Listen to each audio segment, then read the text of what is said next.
안녕하세요. 오늘은 한국교회사 19번째 시간, 오늘은 마지막 시간인데요. 오늘은 새로운 신학사상의 등장이라고 하는 이 모습을 가지고 이렇게 한국교회사를 마무리하도록 하겠는데요. 이 한국교회의 신학적 흐름의 개관을 먼저 살펴보면은 1930년대부터 1970년대는 이 전통주의와 자유주의의 논쟁이 주를 이뤘는데요. 이 대표적으로 전통주의자로 박형룡, 자유주의자로 김재준. 이 박형룡은 당시에 이런 진화론, 고등비평을 김재준이 수용한다고 여겨 그를 자유주의자로 명명하는데요. 이후 전통주의와 자유주의는 이 대립구도 속에서 한국교회 신학의 형성에 중요한 이런 기준이 되어졌는데요. 그러면은 1980년대부터 현재까지는 어떤 논쟁을 이루게끔 되어지냐면 이 보수주의와 진보주의의 논쟁이 이루어지는데요. 지금껏 한국교회 내에서 자유주의로 불렸던 것이 서구에서 발흥한 자유주의와 다른 것으로 인식이 되어지면서 이 한국에서 불렸던 이 자유주의에 대해서 이름을 바꾸게끔 되어지는데, 그것이 무엇이냐면은 진보주의로 바뀌게끔 되어져요. 이 서구에서 새로운 신학이 유입이 되고 스스로 신학에 대해 질문하면서 새로운 신학들이 모색이 되어지는데요. 1960년대 새로운 신학 4조가 등장을 하는데, 그 첫 번째로 해방신학을 볼 수가 있고요. 이것은 오랜 식민 통치와 군사 독재로 국민의 절대 다수가 빈곤과 억압에 시달리던 1960년에서 70년대 이 라틴 아메리카의 로마 카톨릭 교회에서 등장한 이 신학 4조인데요. 이것은 현실 사회의 억압과 종속으로부터의 해방을 추구하는 신학 사상인데요. 이것이 국내에 유입된 경로는 해방 신학이 국내에 소개되고 수용될 수 있었던 배경은 남미와 유사 문제를 안고 있던 당시의 사회의 정치 경제적 상황 때문인데요. 정치적으로 진보적 성향을 지닌 사제와 신학자들에 의해 1970년대 초부터 국내에 소개가 되어졌는데요. 이 1980년대 중반까지 논쟁이 지속되다가 후반에 이르러 퇴조하게끔 되어지는데, 그 이유는 첫 번째로는 해방 신학의 이론적 기반이 되는 이 종속 이론이 영향력이 감퇴가 되기 때문이고요. 그것은 국외적으로는 1980년대 말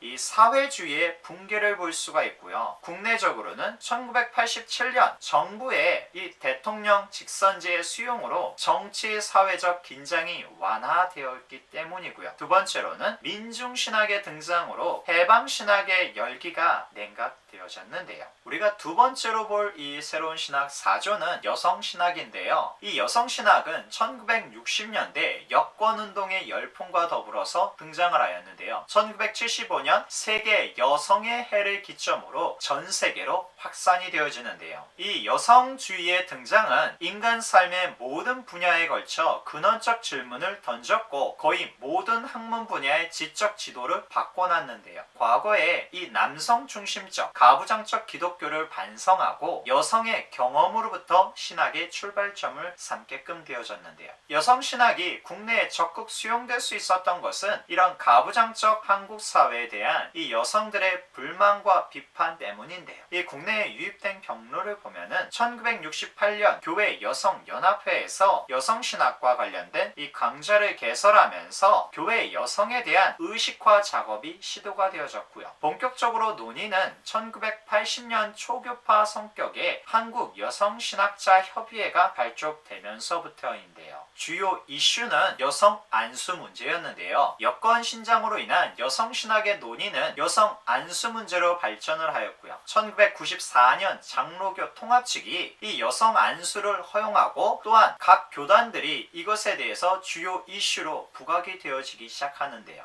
또한 볼 수 있는 것은 이 종교 다원주의를 볼 수가 있는데요. 그 모습은 1966년 피터 버거의 이 성스러운 덮개라는 책이 출간되면서 종교 다원주의가 거론되기 시작하는데요. 이것은 영국 장로교 출신 목사요 클레이몬트 대학 교수인 존 힉이 하나님은 많은 이름을 가지고 있다라는 책에서 모든 종교는 동일한 신을 섬기며 여호와, 알라 등은 동일한 신의 이름에 불과하다는 이런 극단적 다원주의를 주장하면서부터인데요. 이 다원주의적 이 종교에 대해서 분류를 하면은 세 분류로 나눠지는데, 절대 베타주의를 볼 수 있는데, 이것은 다른 종교의 주장을 모두 거부하고 거짓으로 간주하는 그룹이고, 포괄주의 분별주의는 다른 종교의 주장을 부분적 수용 또는 거부하는 입장인데요. 세 번째는 이 다원주의로 다른 종교의 주장을 인정하여 함께 공존하려는 노력의 이런 그룹이었고요. 이들에 대한 평가를 한번 보면은 첫 번째로 모든 종교의 신이 이름만 다를 뿐 실제로 동일한 신이라는 주장은 비성경적이고요. 두 번째로 하나님의 계시 대신 인간의 이성과 합리주의적 인본주의에 근거한 모습을 볼 수가 있고요. 세 번째로는 영생에 이르는 유일한 길과 주본문을 넓히려는 인간적 시도라고 볼 수가 있는데요. 우리가 1960년대 이후 진보주의 신학의 흐름을 보면은 이 민중신학을 볼 수가 있는데요. 이 민중신학이 태동하게 된 그 배경을 보면 1970년대 산업화가 이루어지면서 이 동반된 사회 문제가 부각이 되어지는데 그것은 도시화, 빈부의 격차, 사회 악등을 볼 수가 있고요. 이 남북의 군사 대치로 인한 이 통치 체제를 볼 수 있었는데요. 인권 탄압과 유신 통치를 하는 이런 통치 체제의 모습을 볼 수가 있고요. 사회를 외면하고 교회의 성장에만 치중한 이런 교회들의 태도들의 모습을 볼 수가 있고요. 이와 같은 이런 사회적, 정치적, 이런 교회적 상황이 신학자들로 하여금 새로운 성찰을 하게끔 만들었는데요. 이렇게 이슈가 되어졌던 이 민중신학이 또한 퇴조하게끔 되어지는데요. 1990년대에 들어서 민중신학의 열기가 냉각되기 시작한 그 원인은 첫 번째로 민주화로 인한 군사정권의 퇴각을 볼 수가 있고요. 두 번째로 이 동구사회주의의 진영의 붕괴를 볼 수가 있는데요. 소련이 붕괴가 되어졌잖아요. 세 번째로는 시민사회 담론의 확산과 시민운동의 부상 등을 살펴볼 수가 있고요. 그래서 이 민중신학의 신학적 의의를 한번 보면 첫 번째로 한국적 현실을 외면하지 않고 신학적 고뇌를 통해 창조적으로 신학화했다라는 이 점을 들 수가 있고 두 번째로는 민중해방운동이라는 정치적 운동과 문화, 종교 운동을 융합하려는 이런 노력이 있었다라는 점이고요. 전통적으로 강조된 텍스트, 성경보다는 컨텍스트, 이 상황을 더 강조했다는 측면은 비판을 받게끔 되어졌는데요. 그러면은 이제 한국의 1960년대 이후 복음주의 신학의 흐름을 보면은 이 미국 기독교의 영향이 또한 있는데요. 신복음주의, 신근본주의의 영향인데요. 1920년대 미국에서 근본주의가 대두된 이래 분리주의적 성향의 보수적 기독교는 쉽게 고쳐지지 않는데요. 1950년대 이후 1980년대까지 한국의 보수신학은 미국 복음주의 협의회의 신복음주의와 맥킨타이어가 주도했던 국제 기독교 협의회 ICCC의 이 중심에 신근본주의에 큰 영향을 받았는데요. 신복음주의가 선교를 강조한 것에 힘입어 국내 복음주의 측도 선교를 강조하였고요. 이 국내 보수주의의 경향을 보면은 미국 기독교의 영향 속에서 국내 보수신학은 사회 참여를 좀 지향하게끔 되어졌고요. 복음의 본질에 초점을 맞추면서 정권에 대해서는 우파적 성향을 보였는데요. 우리가 국내 보수주의의 성격을 또한 보면은 국내 보수주의가 1960년대부터 1980년대까지 친정부적이었던 이유는 첫 번째로 국내 보수주의 이념이 당시 정부의 친미, 반공적 이념과 같았기 때문인데요. 두 번째로는 국내 보수주의가 진보주의의 주도권을 빼앗겼기 때문이고요. 보수주의에 대한 비판과 자성이 또한 촉구하는 모습은 외적으로는 정권에 동조하고 사회 문제에 소홀했다라는 이런 비판이 대두가 되어지는데요. 내적으로는 이 보수주의 내에서도 자성의 소리가 높아졌는데요. 이렇게 우리가 한국 교회 가운데 새로운 신학의 등장의 모습, 영향의 모습들을 이렇게 살펴봤는데요.